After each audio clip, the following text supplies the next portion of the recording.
প্রিয় মালয়েশিয়ান প্রবাসী ভাই বোনেরা, আসসালামু আলাইকুম। কেমন আছেন সবাই? আশা করি ভালো আছেন। আজকের ভিডিও নিয়ে আসছি মালয়েশিয়ায় যে সকল বসবাসরত বৈধ এবং অবৈধ প্রবাসীরা আছেন আপনাদের জন্য। আজকের ভিডিওতে আমি 3টা পয়েন্ট নিয়ে আলোচনা করব। আর 3টা পয়েন্টের মধ্যে সবচেয়ে গুরুত্বপূর্ণ নাম্বার 1 পয়েন্ট হচ্ছে মালয়েশিয়ায় দীর্ঘদিন অবৈধ থাকা প্রবাসীরা যে বিভিন্ন চিন্তিত হয়ে আছেন মালয়েশিয়া ইমিগ্রেশন বা মালয়েশিয়া সরকার বৈধকরণ প্রক্রিয়া চালু করবে কিনা এ বিষয়ে আলোচনা করব। কারণ ইতিপূর্বে একটি মিটিং হয়েছে, আপনারা সকলেই জানেন। আলোচনা করব মালয়েশিয়া কলিং ভিসা সম্পর্কিত, কলিং ভিসা চালু হয়েছে কিনা অনেকে জানতে চেয়েছেন বাংলাদেশ থেকে। আলোচনা করব মালয়েশিয়ায় যে সকল বসবাসরত বৈধ প্রবাসীরা আছেন, যারা আপনারা বৈধ হয়েছেন বিগত যে আরটিকে 2 বা আরটিকে 1 বৈধকরণ প্রক্রিয়ায় যারা বৈধ হয়েছেন এবং বাংলাদেশ থেকে যারা কলিং ভিসায় মালয়েশিয়া আসছেন, হয়তো অনেকের কোম্পানির বিভিন্ন সমস্যার কারণে আপনারা অনেকে লারি দিচ্ছেন বা অনেকে কোম্পানি চেঞ্জ করতে চাচ্ছেন। অনেকে প্রশ্ন করেছেন যে ভাইয়া আমি কি কোম্পানি চেঞ্জ করতে পারবো কিনা। আলোচনা করব মালয়েশিয়ায় যে সকল অবৈধ প্রবাসীরা আছেন, আপনাদের বিভিন্ন ধরনের কিছু যে বিষয় আছে গুরুত্বপূর্ণ, এই বিষয় নিয়ে আলোচনা করব। তো মূল বিষয়ে যাওয়ার আগে যারা এখনো আমার এই চ্যানেলটি সাবস্ক্রাইব করেনি, চ্যানেলটি সাবস্ক্রাইব করে রাখবেন। পাশে থাকা যে বেল আইকনটি আছে অবশ্যই ক্লিক করে রাখবেন, যেন পরবর্তীতে আমি যদি কোনো নতুন ভিডিও আপডেট দিই আপনার কাছে নোটিফিকেশন যায়, আর তখনই দেখে নিতে পারেন আমার এই চ্যানেলের ভিডিও। প্রিয় মালয়েশিয়ান প্রবাসী ভাই ও বোনেরা, আপনারা ইতিপূর্বে মালয়েশিয়ার পুত্রজায় যে মিটিং হয়েছে সেখানে যে সকল বিষয়ে আলোচনা করা হয়েছে সে সকল বিষয়ে আমি আপনাদের সম্মুখে এখন উত্থাপন করতেছি। প্রথমত হচ্ছে মালয়েশিয়া কলিং ভিসা সংক্রান্ত। কিছুদিন আগে বাংলাদেশে কিছু সদস্য, অর্থাৎ বাইরের যে সদস্যগুলো আছে, এজেন্সি বলেন, ট্রাভেলস বলেন বা আরও কিছু সাধারণ যারা পাবলিক আছে সকলকে নিয়ে তারা একটি সমাবেশ করেছে এবং প্রবাসী কল্যাণ মন্ত্রণালয়ের সামনে তারা একটি ব্যানার নিয়ে তারা যেই পদক্ষেপগুলো নিয়েছিল সেখানে তারা বেশ কিছু কথা উল্লেখ করেছে যে মালয়েশিয়া কলিং ভিসা যেন খুলে দেওয়া হয়, এবং মালয়েশিয়া কলিং ভিসা যদি না খুলে দেওয়া হয় তাহলে তাদের যে এজেন্সি, যে রুম ভাড়া, যে অফিস ভাড়া সেগুলো তারা দিতে পারতেছে না, তারা মানবতরভাবে জীবনযাপন করতেছে। আসলে মালয়েশিয়া কলিং ভিসা বিগত দিনগুলোতে যেভাবে ওপেন করেছিল সে অনুসারে বাংলাদেশ থেকে যারা কর্মী মালয়েশিয়া আসছে, বাংলাদেশের সিন্ডিকেটের কারণে অনেক প্রবাসীরাই এখন বর্তমান মালয়েশিয়াতে তারা যে মানবতর জীবন কাটাচ্ছে সেগুলোর কিন্তু কোনো দেখভাল করার মতো কোনো মানুষ নেই। কারণ সকলেই এখন আবার চাচ্ছে নতুন করে মালয়েশিয়া কলিং ভিসা ওপেন করার জন্য। তো নতুন করে কলিং ভিসা ওপেন করলে আমাদের বাংলাদেশের যে সকল এজেন্সি বা ট্রাভেলস আছে যারা এই লোকগুলো মালয়েশিয়া প্রেরণ করে থাকে সেজন্য তাদের কিছু ফায়দা হয়, সেজন্য তাদের কিছু লাভবান হয়। তো এই জন্য তারা চাচ্ছে যে মালয়েশিয়া আবার নতুন করে কলিং ভিসা ওপেন করা হোক, কিন্তু তারা এগুলো চিন্তা করে না যে মালয়েশিয়ায় পূর্বে যারা আসছে, যারা বিভিন্ন সমস্যার কারণে বিভিন্ন যারা এজেন্ট যারা মালয়েশিয়া পাঠিয়েছে, তারা এক বিষয়ের কথা বলে অন্য বিষয় পাঠিয়েছে, এক কাজের কথা বলে অন্য কাজের কথা বলে পাঠিয়েছে। যাদের কাজের কথা বলে এখানে পাঠিয়েছে তাদের কিন্তু কাজ নেই, কাজ দিচ্ছে না। বিভিন্ন এজেন্সি তাদের যেই সিস্টেমেটিক প্রসেসিং বজায় রেখে তাদের যে কাজ দেওয়ার কথা সে কাজগুলো কিন্তু তারা দিচ্ছে না বা দেয়নি। এর জন্য কিন্তু মালয়েশিয়ায় অনেক প্রবাসীরাই কিন্তু মানবতর জীবন কাটাচ্ছে, অনেকেই কান্নাকাটি করতেছে, দেশে চলে যাবে, কাজ নাই, অনেকে 1 বছর 8 মাস 6 মাস 3 মাস যাবত ধরে বসে আছে, কাজকর্ম নেই। প্রতিদিন আমার কাছে কিন্তু কল দেয় মালয়েশিয়ায় যে সকল প্রবাসীরা আছেন যারা নতুন আসছেন কলিংয়ে। নতুন কলিং আসা অনেক প্রবাসীরাই আমার কাছে বিভিন্ন কল দিচ্ছেন, বিভিন্ন বিষয়ে জানতে চাচ্ছেন যে ভাইয়া আসছি, এখন চলে যাব, আমার ভিসার মেয়াদ নেই, ভিসা কোম্পানি থেকে চলে আসি বা এজেন্টের কাছে ভিসা পাসপোর্ট রেখে চলে আসি, এখন দেশে যাব। তো দেশে যাওয়ারও তো তেমন একটা যে জরিমানা কম দিয়ে দেশে যাবেন সেই সুযোগটা কিন্তু মালয়েশিয়া সরকার দেয়নি, কারণ পূর্বে ছিল। এখন আপনার দেশে যেতে হলে আপনার যে জরিমানা আপনার বছর বা 6 মাস বা 1 বছর কম সে অনুসারে আপনার জরিমানা দিয়ে দেশে যেতে হবে। তো এখন কিন্তু ইমিগ্রেশন কিন্তু অ্যাপয়েন্টমেন্ট অফ আছে, অ্যাপয়েন্টমেন্ট চালু নেই, যার কারণে অনেক মালয়েশিয়ান প্রবাসীরা আছেন দেশেও যেতে পারতেছেন না এই সমস্যার কারণে।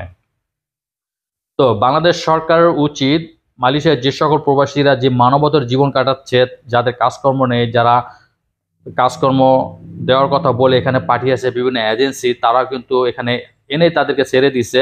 অনেক সময় তাদেরকে পাসপোর্ট হাতে দেওয়ার কথা বলেও কিন্তু তাদেরকে পাসপোর্ট হাতে দেয়নি, তারা আটকে রেখেছে।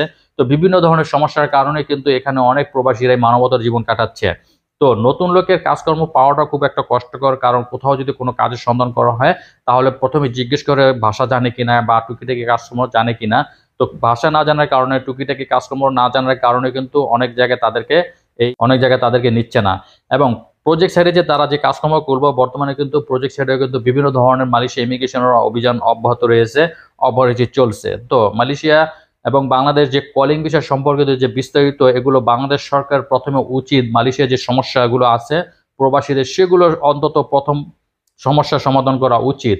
এই সমস্যার সমাধান করার পরে কিন্তু মালয়েশিয়া থেকে যে কর্মী তাদের প্রয়োজন বাংলাদেশে, সেই কর্মীগুলো পাঠানো তারা উদ্যোগ নিতে পারে। এবং মালয়েশিয়া ইতিপূর্বে যে সকল কর্মী মালয়েশিয়া আসছে, বাংলাদেশ থেকে নিয়ে আসছে বিভিন্ন সিন্ডিকেটের মাধ্যমে, অনেক টাকা পয়সা খরচ করে এখানে আসছে। তো সরকার উচিত এই সিন্ডিকেটের মাধ্যমে যেন মালয়েশিয়া প্রবেশ না করা হয়, কারণ আমাদের পাশের দেশে ভারত, নেপাল, পাকিস্তান থেকে যে অল্প খরচে মালয়েশিয়া আসতেছে, অন্তত মালয়েশিয়া বাংলাদেশ থেকে যে কর্মীগুলো আসবে সেই অনুসারে যেন আসতে পারে। কারণ প্রতিনিয়তই বলা হচ্ছে সিন্ডিকেট নেই, সিন্ডিকেট নেই, মাত্র কম খরচে মালয়েশিয়া আসতেছে, কিন্তু একজন প্রবাসী 4 লাখ, 4.5 লাখ, 5 লাখ টাকা দিয়েও কিন্তু মালয়েশিয়া আসতেছে।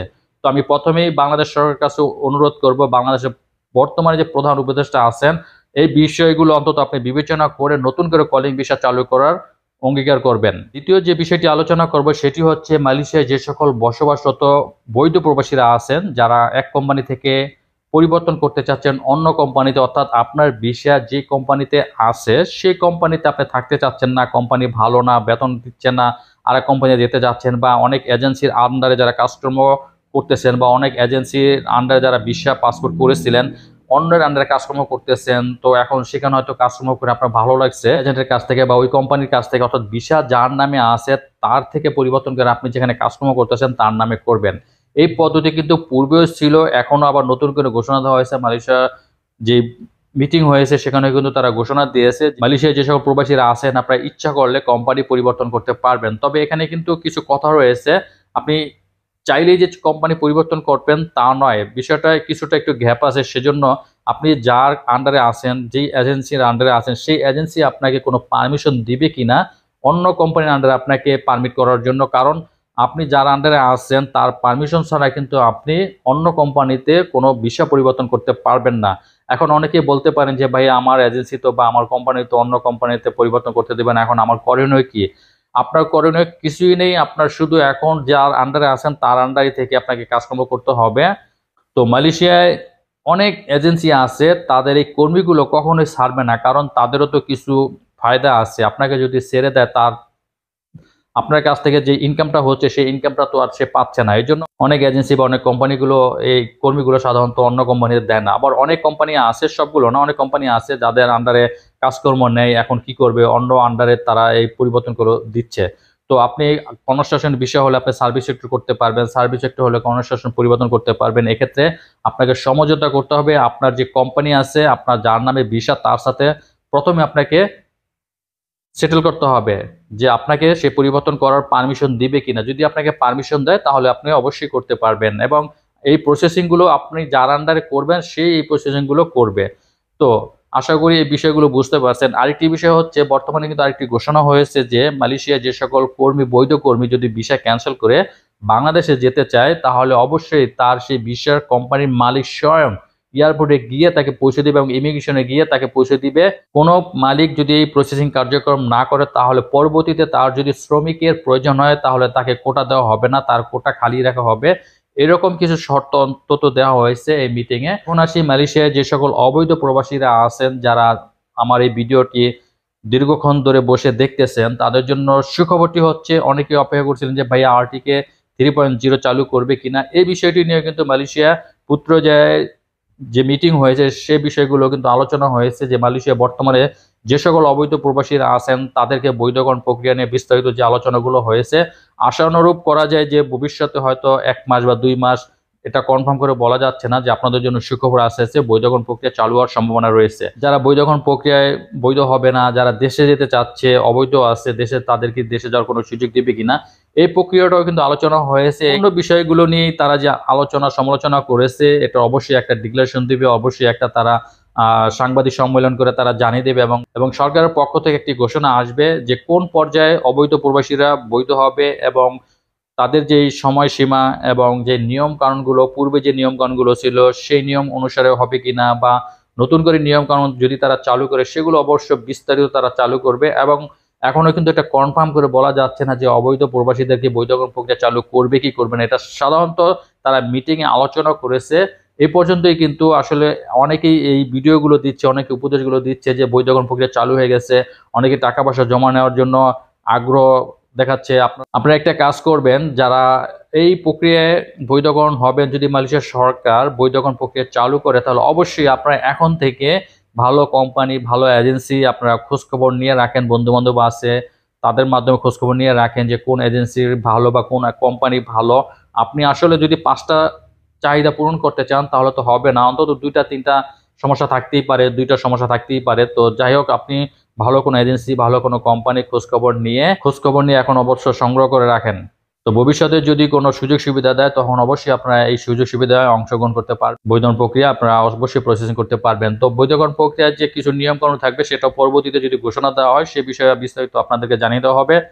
তবে বৈধকরণ প্রক্রিয়া কিছু নিয়ম কানুন থাকতে পারে, কারণ এর আগে পূর্বে ছিল। যদি মনে করেন আপনারা এখন বর্তমান ভিসা রানিং আছেন, এখন এই সুযোগে হয়তো কোম্পানি থেকে লারি দিচ্ছেন যে আমার এই কোম্পানি ভালো না, কাস্টমার ভালো না, এখন যেহেতু সুযোগ দেওয়ার সম্ভাবনা আছে তাহলে আমি কোম্পানি থেকে লারি দিচ্ছি। আসলে এই ভুলটা কখনোই করবেন না, কারণ মালয়েশিয়া সরকার যতবারই আপনার বৈধকরণ প্রক্রিয়া চালু করেছে ততবার কিন্তু যাদের রানিং ভিসা ছিল তাদের কিন্তু এই সুযোগের আওতায় আনেনি। যাদের ভিসা অলরেডি মাতি হয়ে গেছে, যারা 6 মাস আগে বা 1 বছর আগে এরকম কিন্তু তারা একটা তারিখ দিয়ে দেয় যে এত জানুয়ারির আগে থাকে, অথবা 2023 সালে যারা অবৈধ হয়েছে তারা শুধু বৈধ হতে পারবে, 2024 সালে যারা অবৈধ হয়েছে তারা হতে পারবে না, 2025 সালে যারা হয়েছে তারা হতে পারবে না। এ ধরনের কিছু নিয়ম কানুন আসবে। তো হুট করে অবশ্যই কখনো কোনো সময় আপনারা সিদ্ধান্ত নিয়েন না। এখন যাদের রানিং ভিসা আছে, রানিং ভিসা দেখা গেছে 1 মাস বাকি আছে আপনার ভিসা প্রসেসিং করার, বা 15 দিন বাকি আছে, বা 2 মাস বাকি আছে, অনেকে হয়তো এই সুযোগে এখন ভিসা আপনারা প্রসেসিং করতে নাও পারেন, কারণ ভবিষ্যতে যে সুযোগ দিবে এই জন্য অন্য কোম্পানিতে যাবেন। এই ভুলটি কখনোই করবেন না, কারণ মালয়েশিয়া সরকার কখনো রানিং বছরের যে বৈধকরণ প্রক্রিয়া সেটার সুযোগটা দেয় না। কারণ পূর্বের অভিজ্ঞতা থেকে আপনাদেরকে বলেছি, অর্থাৎ 2025 সালে যাদের ভিসা রানিং বা ভিসা মাতি হয়েছে তাদের হয়তো এই সুযোগে নাও আসতে পারে। এটা কিন্তু পূর্বের অভিজ্ঞতা থেকে বলতেছি। তো এই সুযোগে কিন্তু আপনারা এখন রানিং বছরের যে ভিসা মাতি হবে আপনারা অবৈধ হওয়ার চেষ্টা করবেন না, তাহলে হয়তো আপনার বিপদের সম্মুখীন হবেন। কারণ মালয়েশিয়া আপনার বৈধকরণ প্রক্রিয়া হলেই যে আপনি সবাই যে বৈধ হতে পারবে এমনটা নয়। অনেকের সমস্যা থাকতে পারে, অনেকের শারীরিক সমস্যা থাকে, মেডিকেলের কারণে সমস্যা থাকতে পারে, বিভিন্ন ধরনের সমস্যা টুকিটাকি থাকে। তো যাই হোক, আজকের এই ভিডিওটি আপনাদের মাঝে তুলে ধরলাম এই জন্য যে মিটিং হয়েছিল পুত্রজায়, সেই বিষয়গুলো অনেকেই আমার কাছে যারা SMS করেছেন বিস্তারিত বুঝতে চেয়েছেন, হয়তো একটু ভিডিও দেরিতে আপলোড করেছি, তার জন্য আমি খুবই দুঃখিত, কারণ ব্যস্ততার মাঝে আপনাদেরকে কিছু উপদেশমূলক কথাবার্তা শেয়ার করার জন্য চেষ্টা করে থাকি। তো আজকের এই ভিডিওতে যদি কারো কোনো আরো প্রশ্ন বা কোনো কিছু জানার থাকে অবশ্যই ভিডিওর নিচে কমেন্ট করবেন, বিস্তারিত যতটুকু সময় পারি রিপ্লাই দেওয়ার চেষ্টা করবো। সকলে ভালো থাকবেন, সুস্থ থাকবেন। আজকের মতো এখানেই, আগামীতে আবার আসবো নতুন কোনো তথ্য নিয়ে, নতুন কোনো বিষয় নিয়ে। সে পর্যন্ত সকলেই ভালো থাকুন, সুস্থ থাকুন। আল্লাহ হাফেজ।